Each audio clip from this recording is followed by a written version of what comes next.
Hello दोस्तों, कैसे हो आप सब। उम्मीद है आप सभी बहुत अच्छे होंगे और आपकी तैयारी बहुत अच्छे से चल रही होगी।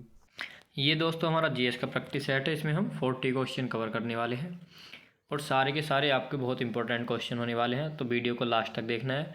दोस्तों, अपना प्रैक्टिस सेट स्टार्ट करने से पहले अगर आपने हमारे चैनल को सब्सक्राइब नहीं किया है तो चैनल को सब्सक्राइब कर लेना है और बेल आइकन को प्रेस कर लेना है। इन सारी वीडियोज़ की PDF के लिए आप हमको टेलीग्राम ग्रुप पर ज्वाइन कर सकते हो, जिसकी लिंक डिस्क्रिप्शन में दी हुई है। वहाँ से जाके क्लिक कीजिए और डायरेक्टली आप ज्वाइन कर सकते हो वहाँ से। तो चलिए बात कर लेते हैं अपने पहले क्वेश्चन की। तो पहला क्वेश्चन है कि निम्नलिखित में से एक खरीफ की फसल नहीं है। ये क्वेश्चन आपका UPGK से रिलेटेड है। आप जब UPGK पढ़ते हो तब आप वहाँ पर पढ़ते हो कि कौन सी खरीफ की फसल है, कौन सी रबी की और कौन सी जायद की। उसमें आप वहाँ पर पढ़ते हो कि खरीफ की फसल की बुआई कब होती है, कटाई कब होती है, कौन कौन सी खरीफ या रबी या जायद की फसलें हैं। तो देखिए मैं बता दूं आपको देखने को मिलेगा मई से लेकर के और जुलाई तक आपकी खरीफ की फसल की क्या होती है, बुआई। और बात कर लेते हैं इनकी कटाई की, तो सितंबर से अक्टूबर। खरीफ की फसल की कटाई कब होती है, सितंबर से अक्टूबर के महीने तक इसकी कटाई हो जाती है और मई से जुलाई तक इसको बो दिया जाता है। तो देखिए पूरा जुलाई नहीं ले सकते आप। अगर आपको सोचोगे कि यार ऐसा तो नहीं है कि जुलाई में होती है, इससे पहले पहले हो जाती है, तो जुलाई का कुछ दिन आ भी जाते हैं वहाँ पर भी। तो हम थोड़ा सा बड़ा करके लेके चलते हैं, थोड़ा सा आंकड़ा ज़्यादा करके, जिससे कि ये ऐसा है जुलाई तक कि आप तब तक उसको बो सकते हो। अब खरीफ की फसल में कौन कौन सी आती हैं, धान, मक्का, गन्ना, मूंगफली, अरहर, बाजरा, ये सब आपकी खरीफ की फसलें होती हैं। और जो आपकी ये जौ दे रखी है, तो ये आपकी खरीफ की फसल में नहीं आई। तो जैसे कि मैंने अभी आपको बताई थी फसलें, और भी फसल हैं लेकिन मुख्य मुख्य फसल मैंने आपको बताई, तो इसमें आपको जौ देखने को नहीं मिला। तो इसी प्रकार से जौ आपकी खरीफ की फसल नहीं है। बाकी ज्वार, कपास और मक्का ये तीनों खरीफ की फसलें हैं। बुआई कटाई मैं सब बता चुका हूँ। अगर और डिटेल में पढ़ना चाहते हैं तो आप UPGK वाली क्लास देखिए, वहाँ पर आपको सब कुछ देखने को मिल जाएगा। नेक्स्ट क्वेश्चन है हमारा, भारत में प्रथम गैर कांग्रेसी प्रधानमंत्री निम्नलिखित में से कौन थे। तो बात कर रहे हैं प्रथम गैर कांग्रेसी प्रधानमंत्री की। चौधरी चरण सिंह, अटल बिहारी वाजपेयी, इंद्र कुमार गुजराल या फिर मोरारजी देसाई। तो दोस्तों देखिए आपका ऑप्शन नंबर डी ही करेक्ट हो जाएगा, मोरारजी देसाई। नेक्स्ट क्वेश्चन है आपका, Uttar Pradesh state law commission bill कब लाया गया था, 2010, 11, 12 या 2013 में। तो देखिए बात कर रहे हैं Uttar Pradesh state law commission bill की, तो ये लाया गया था सन 2010 में।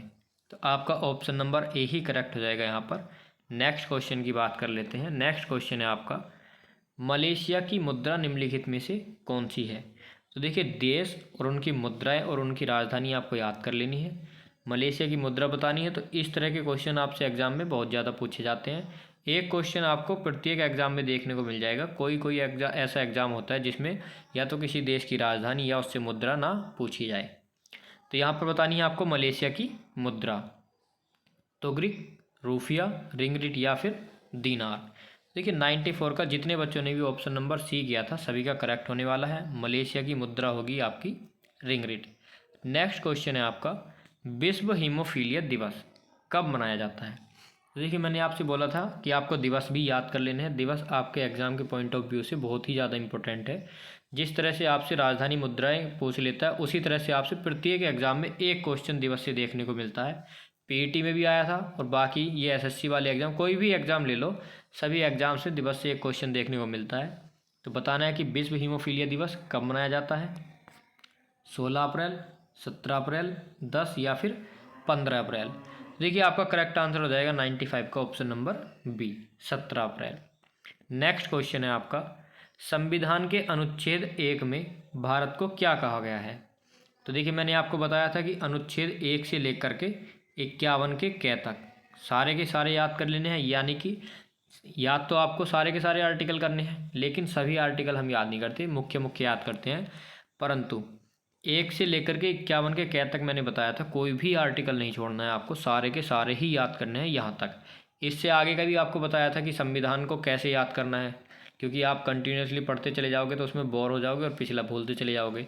इसके आगे से पढ़ने हैं आपको टॉपिक वाइज, जैसे राष्ट्रपति का टॉपिक उठा लिया, प्रधानमंत्री का टॉपिक उठा लिया, मुख्यमंत्री का टॉपिक उठा लिया या महान्यायवादी, कोई भी एक टॉपिक उठाया, उससे रिलेटेड सारे आर्टिकल याद किए, हो गया आपका संविधान कवर। तो बताना अनुच्छेद 1 पहले ही अनुच्छेद की बात की गई है। तो अनुच्छेद 1 में भारत को क्या कहा गया है? परिसंघ, महासंघ, परिसंघ प्रबल एकात्मक आधार के साथ या राज्यों का संघ। तो देखिए अनुच्छेद 1 कहता है कि भारत राज्यों का संघ, तो यानी कि ऑप्शन नंबर डी आपका करेक्ट हो जाएगा। नेक्स्ट क्वेश्चन है वर्तमान, यानी वर्तमान कब? नवंबर 2016 की बात की जा रही है कि नवंबर 2016 में भारतीय संविधान में धाराओं की कुल संख्या थी। तो कितनी थी नवंबर 2016 में? वर्तमान में 2021 चल रहा है, बात की जा रही है 2016 की। तो देखिए 356, 395, 404 या 448। तो ऑप्शन नंबर डी ही आपका करेक्ट हो जाएगा। नवंबर 2016 में भारतीय संविधान में धाराओं की संख्या 448। नेक्स्ट क्वेश्चन है आपका उत्तर प्रदेश में निम्नलिखित में से किस वर्ष पंचायती राज प्रणाली का शुभारंभ हुआ? 1948, 1951, 1956 या 1959। देखिए दोस्तों मैं आपको बता दूं, उत्तर प्रदेश में पंचायती राज प्रणाली का शुभारंभ हुआ था ऑप्शन नंबर डी, यानी कि 1959 में। नेक्स्ट क्वेश्चन की बात कर लेते हैं। नेक्स्ट क्वेश्चन है आपका चंद्रगुप्त मौर्य का प्रसिद्ध गुरु चाणक्य निम्नलिखित में से किस विद्या केंद्र से संबंधित था? तक्षशिला, नालंदा, विक्रमशिला या वैशाली। तो आपका ऑप्शन नंबर ए तक्षशिला ही करेक्ट हो जाएगा। कौन? चंद्रगुप्त मौर्य का प्रसिद्ध गुरु चाणक्य। तो यहाँ से आपको ये भी पता चलेगा कि चंद्रगुप्त मौर्य का गुरु कौन था? चाणक्य। नेक्स्ट क्वेश्चन है आपका सूर्य के चारों ओर घूमने वाले ग्रहों की कुल संख्या कितनी है? 5, 8, 7 या 6। अगर आपको देता 9, अगर एक ऑप्शन 9 दे देता तो आपको कन्फ्यूजन हो जाता कि 9 है या 8 है। तो देखिए अगर ऑप्शन में 9 भी होता तब भी आपको 8 लगाना था, क्योंकि एक ग्रह आपका बाहर कर दिया गया है। देखिए ग्रह कोई भी अगर आपका नक्षत्र है या मान लीजिए कोई भी पिंड है, अगर उसको ग्रह बनना है तो इसकी जो वो होती है एलिजिबिलिटी होती है कि ग्रह की संख्या में आने के लिए कि उसको ग्रह की गिनती में लिया जाए, तो उसके कुछ रूल्स हैं कि यानी कि उसका एक निश्चित पथ होना चाहिए। लेकिन जो वरुण ग्रह था वो अपनी कक्षा को छोड़कर किसी भी दूसरी कक्षा में घुस जाता था, तो ये गड़बड़ करता था। अगर आपका भी कोई लक्ष्य नहीं होगा तो आपको भी नौकरी की दौड़ से बाहर कर दिया जाएगा। अगर आप इधर को भी कि ये वाली जॉब भी ले लूँ, इंग्लिश भी पढ़ूँ, मैथ भी पढ़ूँ, हिंदी भी पढ़ूँ और मैं बैंक की तैयारी भी करूँ, ये भी करूँ, वो भी करूँ, अगर आप इतनी जगह को भागोगे तो आपको कोई सी भी नौकरी नहीं मिलेगी। अगर आपका टारगेट एक ही रहेगा कि हाँ मुझे तो एसएससी स्टेनोग्राफर की ही तैयारी करनी है और वही मेरा लक्ष्य है, तो देखिए एक बार फेल हो जाओगे आप, 2 बार फेल हो जाओगे, लेकिन तीसरी बार आपका कोई भी चांस नहीं रहेगा कि आप फेल हो जाओ। और आप चारों तरफ को पैर फैलाओगे तो आप कहीं के भी नहीं रहोगे। तो इसी तरह से वरुण ने भी किया कि मैं इसके घर में भी घुस जाऊँ, इसके घर में भी, तो उसको ग्रह की संख्या से बाहर कर दिया, तो बचे कितने आपके? 8। नेक्स्ट क्वेश्चन है किस राज्य सरकार ने 12 दिसंबर 2018 को पूर्व प्रधानमंत्री अटल बिहारी वाजपेयी के नाम पर अम्ब्रेला विश्वविद्यालय बनाने का ऐलान किया? तो किस राज्य सरकार ने किया है? गुजरात, उत्तर प्रदेश, हिमाचल प्रदेश या फिर कर्नाटक की राज्य सरकार ने। तो इसका ऑप्शन नंबर हो जाएगा बी करेक्ट, यानी कि उत्तर प्रदेश, अपना उत्तर प्रदेश। नेक्स्ट क्वेश्चन है पाकिस्तानी नोबेल शांति पुरस्कार विजेता बताना है कि कौन है, जिन्हें दिसंबर 2018 में लड़कियों की शिक्षा को बढ़ावा देने के लिए हार्वर्ड विश्वविद्यालय द्वारा सम्मानित किया गया। तो ऑप्शन ए है Asma Jahangir, option B Malala Yousafzai, option C सवाइन महमूद और ऑप्शन नंबर डी फरजाना बारी। तो देखिए आपका करेक्ट आंसर होने वाला है option number B, Malala Yousafzai. Next question है हमारा हिंदी भाषा में उपन्यास श्रेणी के तहत साहित्य अकादमी पुरस्कार 2018 के लिए चुने गए लेखक का नाम है? इंद्रजीत केसर, अनीस सलीम, चित्रा मुदगल या मुश्ताक अहमद। तो यहाँ पर आपका ऑप्शन नंबर सी करेक्ट होने वाला है, चित्रा मुदगल। नेक्स्ट क्वेश्चन है आपका अधिकांश भारतीय सुपर या मिनी कंप्यूटर द्वारा किस ऑपरेटिंग प्रणाली को अपनाया गया है? ऑप्शन ए है आपका ऑपरेटिंग प्रणाली C, option B Marvel, C Modula, option number D है यूनिक्स। तो आपका करेक्ट आंसर होने वाला है option number B, Marvel. Next question है आपका IRM का अर्थ है, या इसको ऐसे ही बोल सकते हो कि IRM की फुल फॉर्म। एक क्वेश्चन आपका फुल फॉर्म से ज़रूर देखने को मिलेगा और ये फुल फॉर्म आपकी कंप्यूटर से ही आने वाली है। कंप्यूटर के 5 के समथिंग क्वेश्चन आपको आपके एग्ज़ाम में देखने को मिलने वाले हैं। तो मैं आपसे बता दूं कि फुल फॉर्म जरूर याद कर लेना, क्योंकि 1 नंबर आपका पक्का हो जाएगा फुल फॉर्म से। तो बताना है IRM की फुल फॉर्म क्या है, इंफॉर्मेशन रिसर्च मैनेजर या इंफॉर्मेशन रिसर्च मैनेज या इंफॉर्मेशन रिसोर्स मैनेजमेंट या फिर इंफॉर्मेशन रिस्टोर मैनेजर। देखिए IRM की फुल फॉर्म होने वाली है आपकी इंफॉर्मेशन रिसोर्स मैनेजमेंट, यानी कि option number C. Next question है आपका, चर्चित पुस्तक लाइफ डिवाइन किस महान पुरुष ने लिखी है। देखिए लाइफ डिवाइन बतानी है कि किसने लिखी है। तो मैं आपको बता दूं कि ये जो पुस्तकें हैं आपकी फेमस प्रसिद्ध पुस्तकें हैं। अगर आप बोलोगे तो मैं एक वीडियो में सारी की सारी प्रसिद्ध पुस्तकें आपको कवर करा दूंगा, वो भी ट्रिक के माध्यम से। तो बताना है कि लाइफ डिवाइन किसने लिखी है, महात्मा गांधी ने, अरविंद घोष, रविन्द्रनाथ टैगोर या बाल गंगाधर तिलक। तो देखिए इसका करेक्ट आंसर होने वाला है option number B, Arvind Ghosh. ये आपसे लाइफ डिवाइन जो पुस्तक है बहुत बार एग्जाम में पूछी जा चुकी है, तो बिल्कुल भी नहीं भूलना है, इसको लिख करके रख लेना है आपको। नेक्स्ट क्वेश्चन है आपका, फ्रैंक व्हिटले ने किसका आविष्कार किया।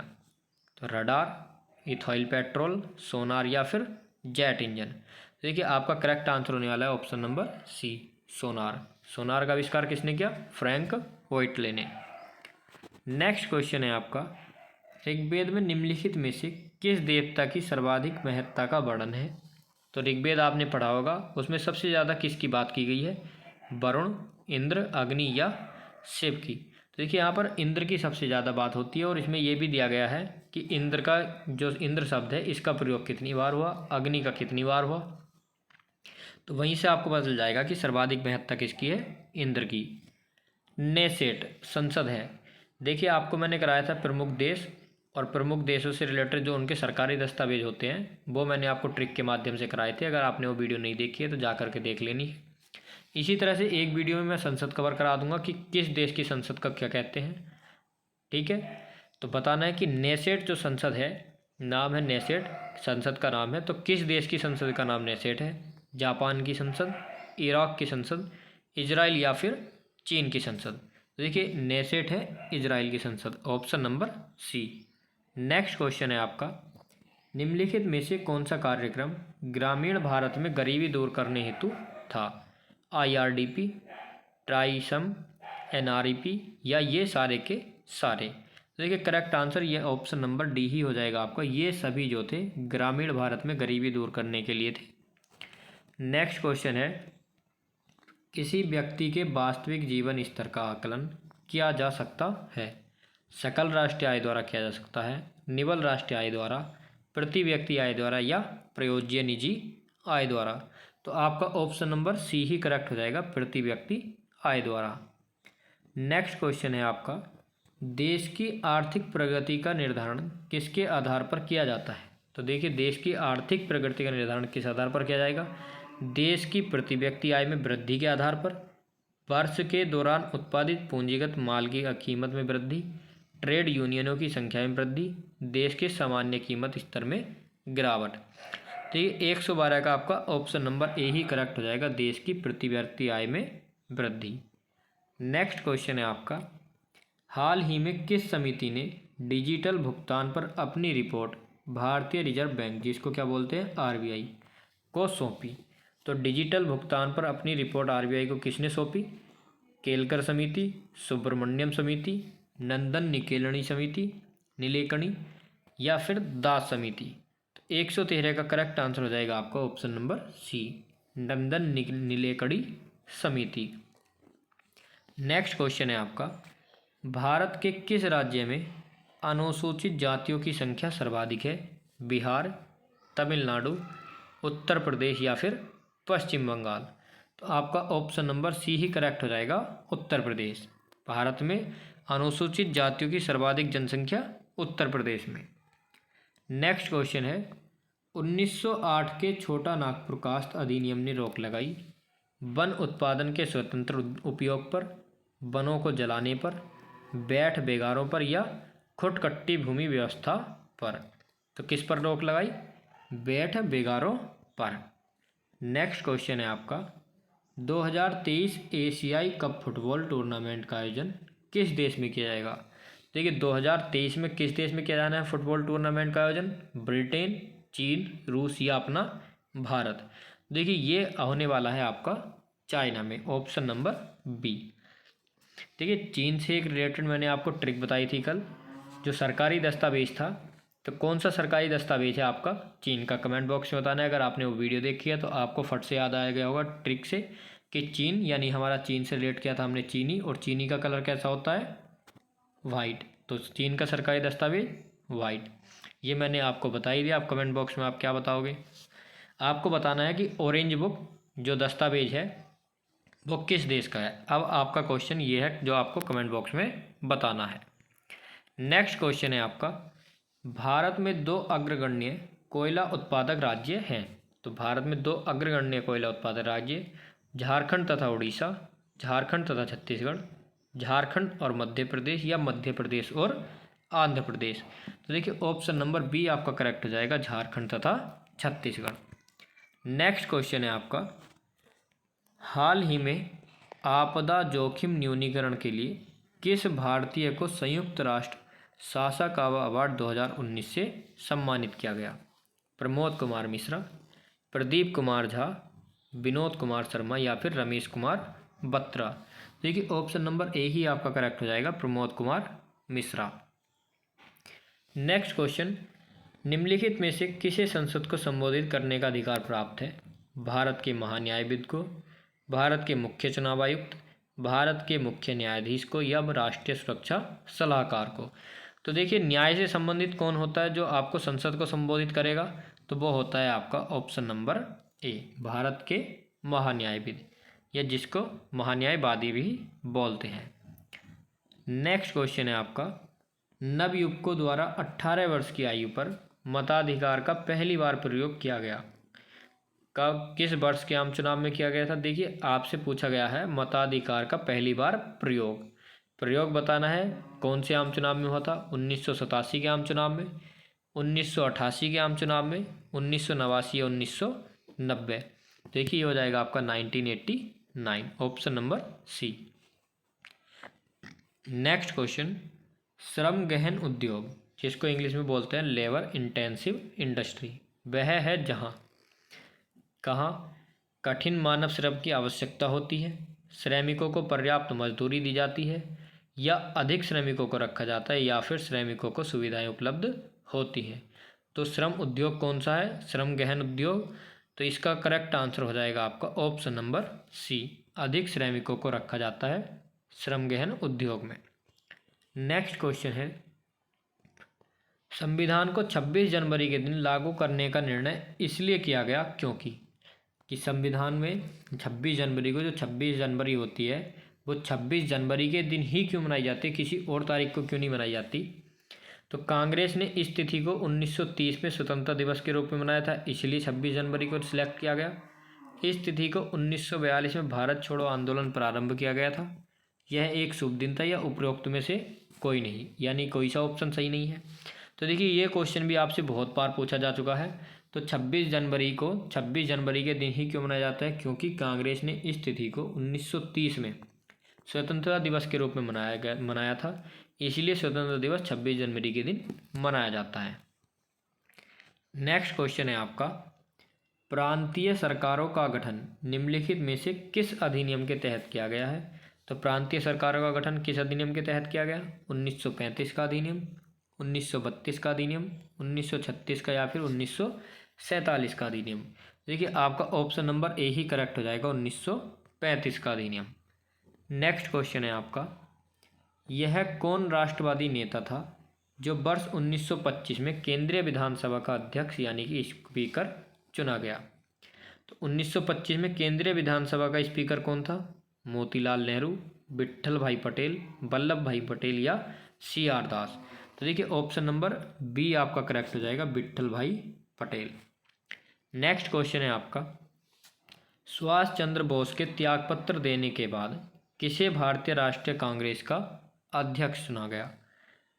जब सुभाष चंद्र बोस जी ने त्यागपत्र दे दिया था तो भारतीय राष्ट्रीय कांग्रेस का अध्यक्ष कौन था? अबुल कलाम आज़ाद, राजेंद्र प्रसाद, पट्टाभी सीतारामैया या वल्लभ भाई पटेल।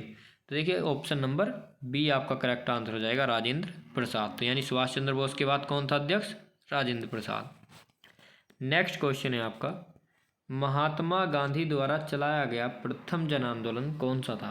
असहयोग आंदोलन, नमक आंदोलन, भारत छोड़ो आंदोलन या नील आंदोलन।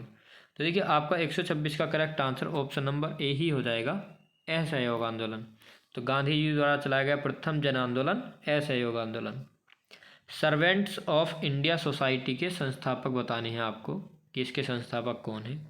मदन मोहन मालवीय, सरोजनी नायडू, जस्टिस रानडे या गोपाल कृष्ण गोखले। तो देखिए ऑप्शन नंबर डी ही आपका करेक्ट हो जाएगा, सर्वेंट ऑफ इंडिया सोसाइटी के संस्थापक गोपाल कृष्ण गोखले। नेक्स्ट क्वेश्चन, और ये आपका आज का लास्ट क्वेश्चन है। 4 बिट्स बराबर होता है, तो 4 बिट्स किसके बराबर होता है? 1 बाइट के, 2 निबल, 1 निबल या 2 बाइट्स के। तो देखिए ऑप्शन नंबर सी आपका करेक्ट हो जाएगा, 4 बिट्स बराबर 1 निबल के। तो देखिए आज आपके 2 क्वेश्चन रह गए हैं 40 में से। तो हमने 38 क्वेश्चन कवर किए। आपको कमेंट बॉक्स में अपना स्कोर बताना है कि आपके 38 में से कितने क्वेश्चन सही हुए।